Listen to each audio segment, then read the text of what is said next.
Assalamualaikum warahmatullahi wabarakatuh. Alhamdulillah wassalatu wassalamu ala Rasulillah wa ala alihi wa sahbihi ajmain. Yang berhormat Tuan Zubir Ahmad, Speaker Dewan Undangan Negeri Kedah Darul Aman.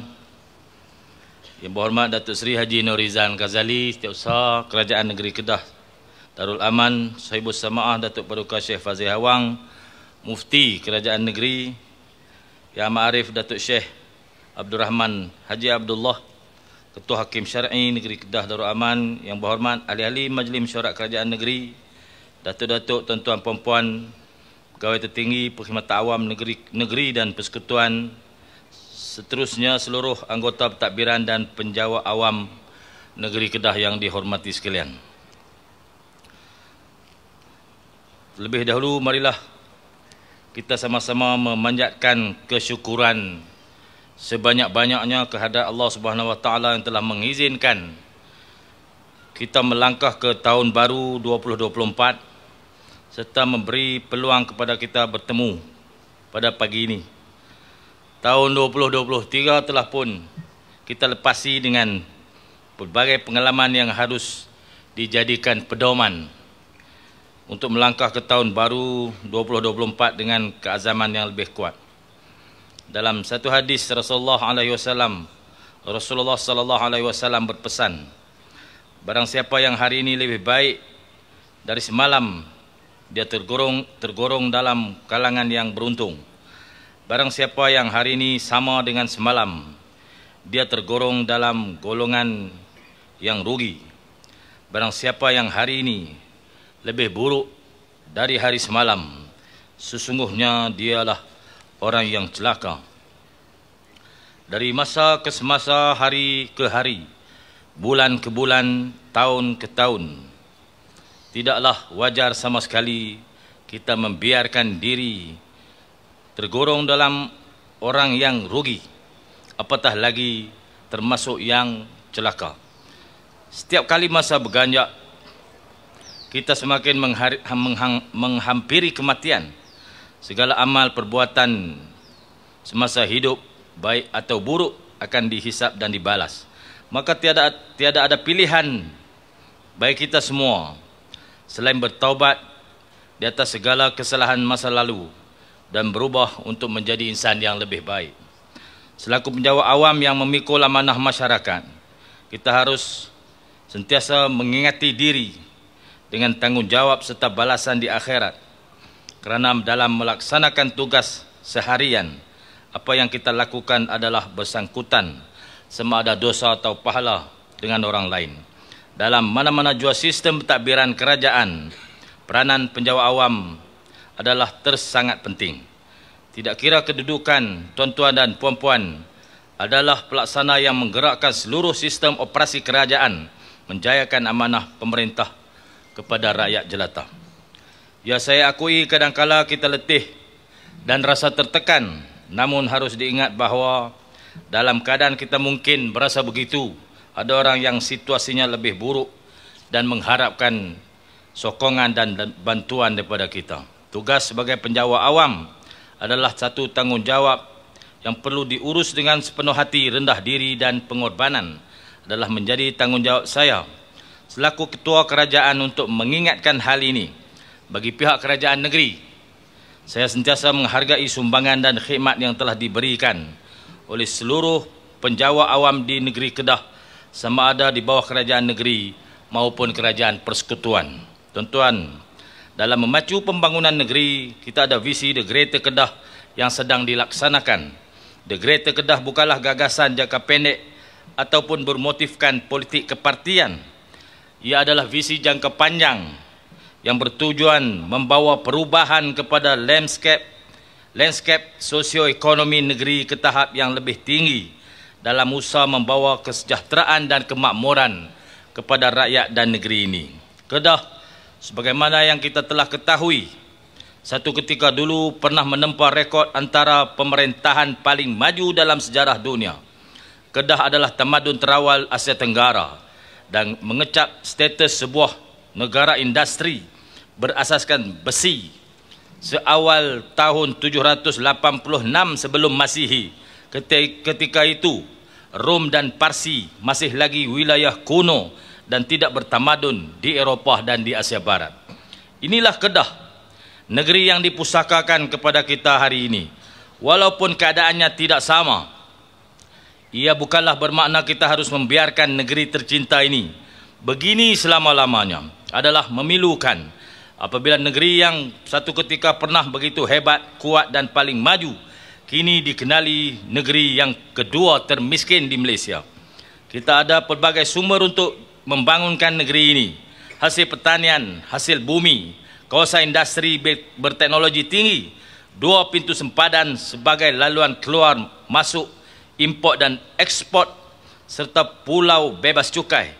Kesemua ini seharusnya membawa impak yang tinggi kepada ekonomi negeri kita. Namun akibat percaturan pihak-pihak yang tidak senang, Kedah diletakkan sebagai feeder atau tukang suap untuk kemajuan dan kejayaan negeri-negeri lain.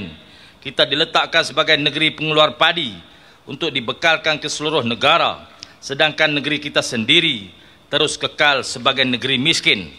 Untuk itu kita harus bangkit mengubah negeri kita kepada sebuah negeri maju yang seiring dengan perubahan dan kemajuan ekonomi semasa, terutama apa yang telah berlaku di rantau ini.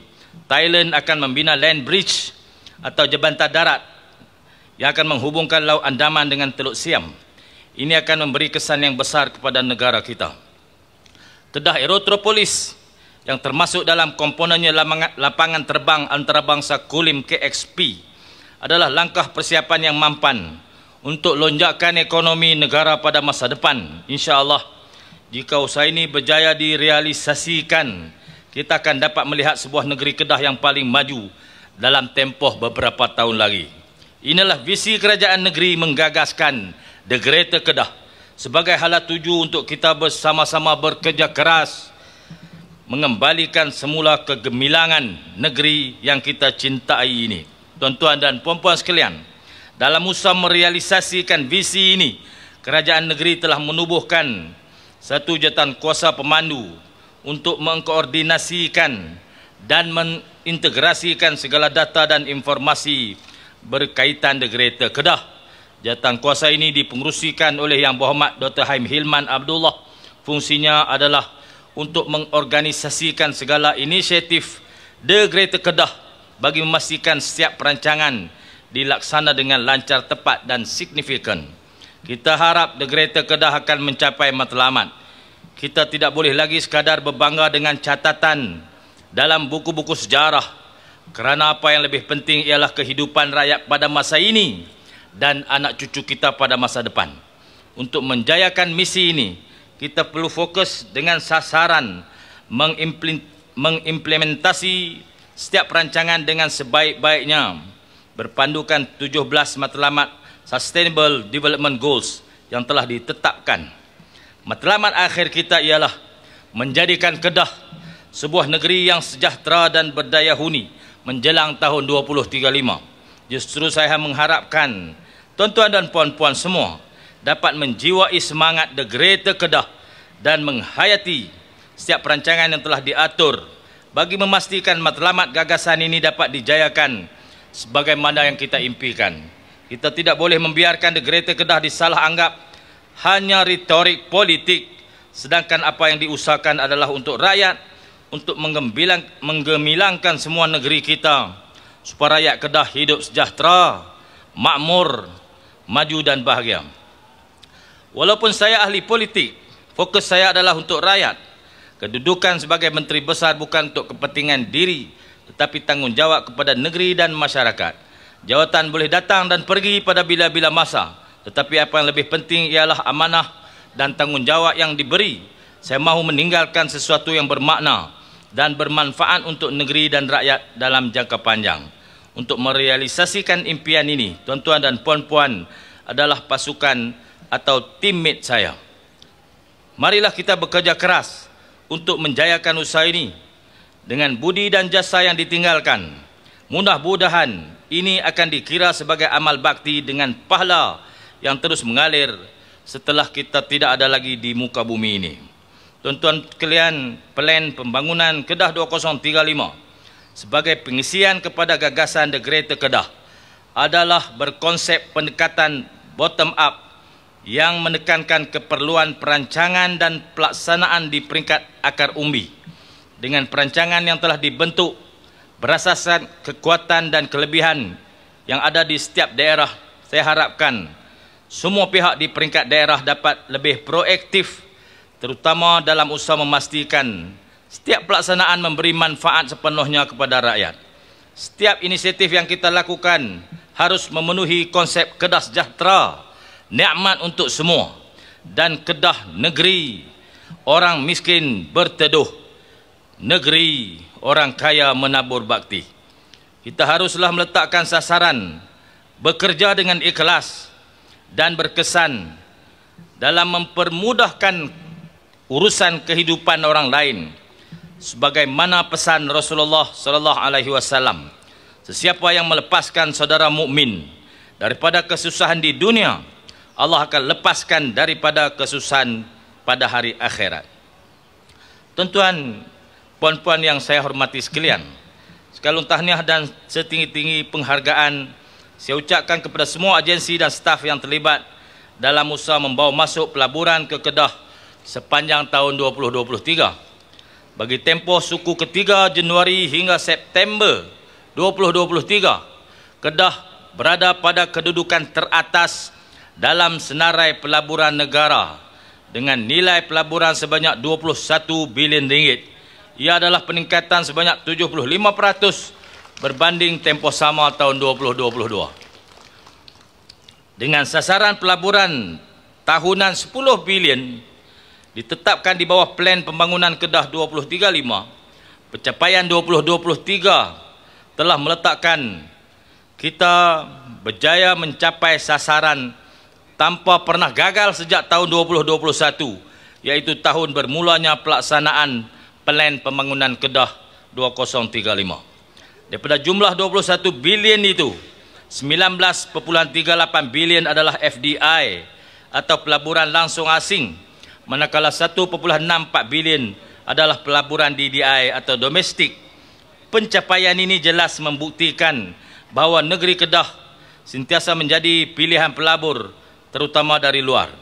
Pada tahun 2024 ini, kerajaan negeri akan terus komited untuk memastikan kelangsungan momentum pelaburan ini, sehingga Kedah berjaya menempatkan syarikat Global Fortune 500 sebagai salah satu pelabur di Kedah. Untuk mencapai hasrat ini, peranan jentera khususnya yang melibatkan segmen pelaburan adalah amat penting.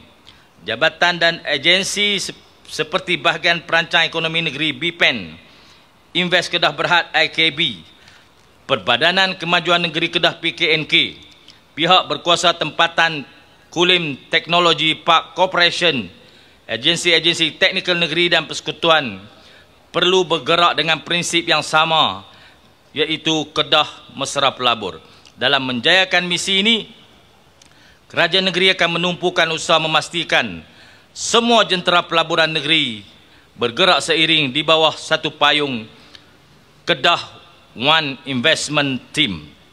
Konsistensi yang ditunjukkan dalam membawa masuk pelaburan meyakinkan kita bahawa sudah sampai masa untuk kerajaan persekutuan menghentikan dalih dan alasan untuk menangguhkan kelulusan pembinaan lapangan terbang antarabangsa Kulim KXP.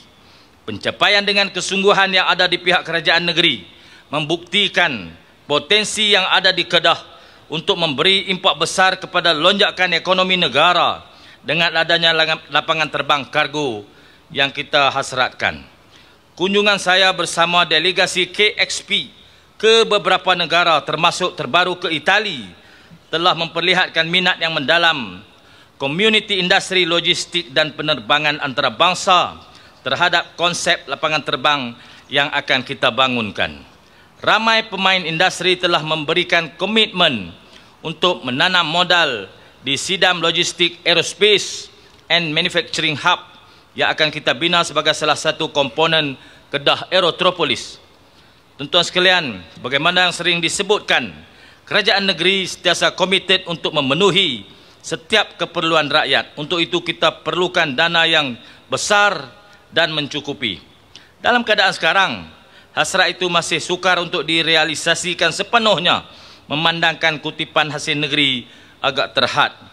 Sebagaimana pernah saya sebutkan sebelum ini, usaha perlu digerakkan oleh semua jabatan dan agensi yang berkaitan dengan kutipan hasil untuk mencapai sasaran towards 1 billion T1B, iaitu kutipan hasil sekurang-kurangnya 1 bilion ringgit setahun, adalah menjadi harapan saya untuk sasaran ini dapat dicapai dalam tempoh 3 tahun lagi.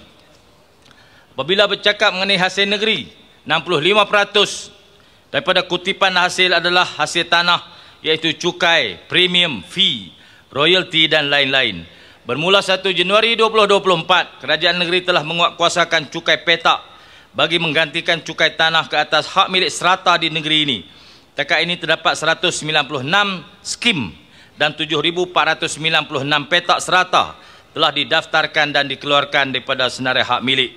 Untuk makluman tuan-tuan dan puan-puan, sepanjang tempoh pentadbiran ini, kerajaan negeri telah meluluskan sebanyak 5,718 geran hak milik dan 3,400 lesen pendudukan sementara LPS kepada pemohon-pemohon di seluruh negeri. Keputusan ini dibuat atas pertimbangan bahawa memiliki tanah sekurang-kurangnya sebagai tempat tinggal adalah keperluan setiap keluarga dan juga pintu keluar yang paling asas daripada belenggu kemiskinan. Saya mengambil kesempatan dalam perhimpunan kita pada pagi ini untuk merakamkan ucapan setinggi-tinggi tahniah kepada Majlis Perbandaran Kulim dan Balai Bomba dan Penyelamat Alostar atas kejayaan di Anugerah Inovasi Perdana Sektor Awam tahun 2023. MPKK menerima anugerah kedua terbaik Track Ekonomi AIPSA atas inisiatif memperkenalkan permit pembinaan Ekspres E10. 6 pegawai daripada kumpulan Alostar Troopers, Balai Bomba dan Penyelamat Alostar muncul pemenang utama AIPSA atas kejayaan projek Audio Frequency Intercept System AFIS. Saya juga ingin mengucapkan tahniah kepada Majlis Bandaraya Alostar atas kejayaan mendapat pengiktirafan Smart City Early Adopter 2023 dan ASEAN Clean Tourist City Standard peringkat kebangsaan bagi tahun 24-26. Bandaraya Alostar juga baru-baru ini telah menerima anugerah Bandar Mampan 2023 sempena Hari Perancangan Bandar Sedunia peringkat negeri Kedah. Dengan anugerah-anugerah ini, bolehlah panggil orang mai melawat. Tahniah saya ucapkan kepada MBAS atas inisiatif melancarkan Tahun Melawat Bandaraya Alostar 2024 dengan tagline Mai Singgah Alostar 2024. Saya juga ingin merakamkan ucapan setinggi-tinggi tahniah kepada MBAS, MPKK dan Balai Bomba Penyelamat Alostar, khususnya Alostar Troopers, atas kejayaan-kejayaan yang telah saya sebutkan tadi. Anda semua telah membanggakan negeri Kedah. Saya mengambil ruang pada hari ini juga untuk merakamkan ucapan setinggi-tinggi tahniah dan selamat bertugas kepada Yang Bahagia Datuk Aslina Abdul Hamid yang dilantik sebagai Ketua Pegawai Eksekutif Lembaga Pembangunan Langkawi Lada. InsyaAllah pelantikan Yang Bahagia Datuk ke Lada kita yakin membawa lebih banyak kejayaan ke Langkawi Permata Kedah. Di pagi yang mulia ini, kita akan melancarkan program Bulan Solat dan Penghayatan Al-Quran yang diilhamkan oleh Esko Pendidikan, Agama, Komunikasi dan Penerangan Negeri Yang Berhormat Ustaz Muhammad Azam Abdul Samad. Program ini bertujuan menggalakkan solat berjemaah Zuhur dan Asar dan juga penghayatan ayat-ayat suci Al-Quran pada waktu pagi di pejabat-pejabat kerajaan negeri yang telah dimulakan di Wisma Darul Aman ini sejak bulan November tahun lalu. Mudah-mudahan inisiatif ini akan membawa lebih banyak keberkatan dalam urusan harian kita dan semua doa serta harapan kita dimakbulkan oleh Allah Subhanahu wa taala. Dengan lafaz bismillahirrahmanirrahim, saya merasmikan pelancaran Bulan Solat dan Penghayatan Al-Quran tahun 2024. Sekian, wabillahi taufiq wa hidayah. Assalamualaikum warahmatullahi wabarakatuh.